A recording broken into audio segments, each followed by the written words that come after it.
Back in the day, the concept of dominance was king in the world of dog training. It was believed that dogs were driven by a need to climb the social hierarchy, and to manage any behavioral issues, owners needed to assert their dominance.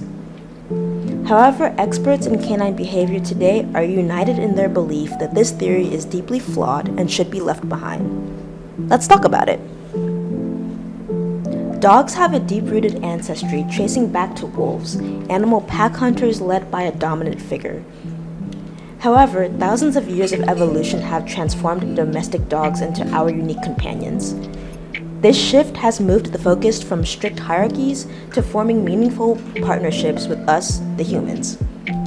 Rachel Cassie from Dogs Trust explains that assuming a dog's behavior is all about control creates an environment where owners think that they must dominate their pets.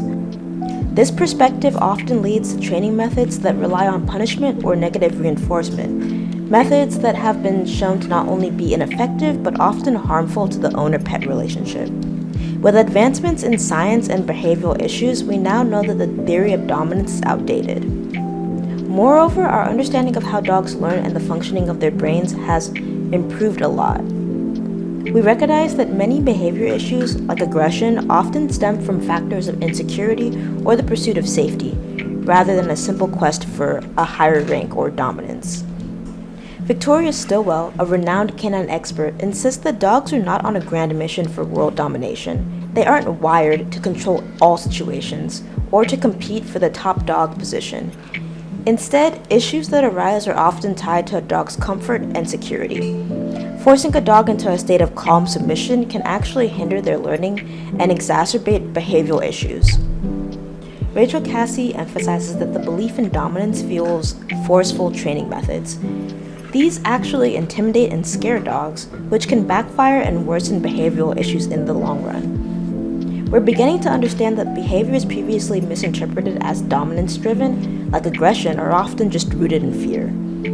It's essential for pet owners to shift their mindset from dominance to trust and communication. Your dog doesn't need to see you as dominant. They need to trust you and comprehend your commands.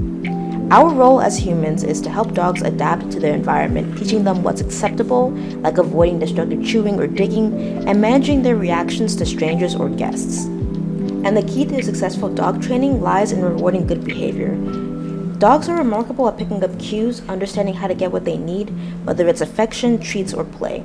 By focusing on positive reinforcement, we not only promote desirable actions, but also strengthen the bonds between owner and pet. When dogs receive encouragement and rewards for good behavior, it builds their confidence and makes them way more likely to repeat these good actions. Far more effective than methods grounded in fear or aggression, which can cause unpredictable and anxious reactions from dogs. Rewarding your dog immediately after they follow commands makes them more willing to behave as you want. Repeat this process and the dog will respond even without a treat. Research indicates that most dogs actually prefer praise from their owners over other rewards. So even if you're graduating from treats or just don't have any on hand, you'll find that your dog will happily take a head pat or a good boy or good girl from you instead. It's important to remember that there's no one-size-fits-all when it comes to training methods. Every dog is unique, and understanding how your furry friend learns is vital for success. As we continue evolving our understanding of canine behavior, let's embrace the idea that love, trust, and positive training is the best way to create a happy, well-adjusted dog.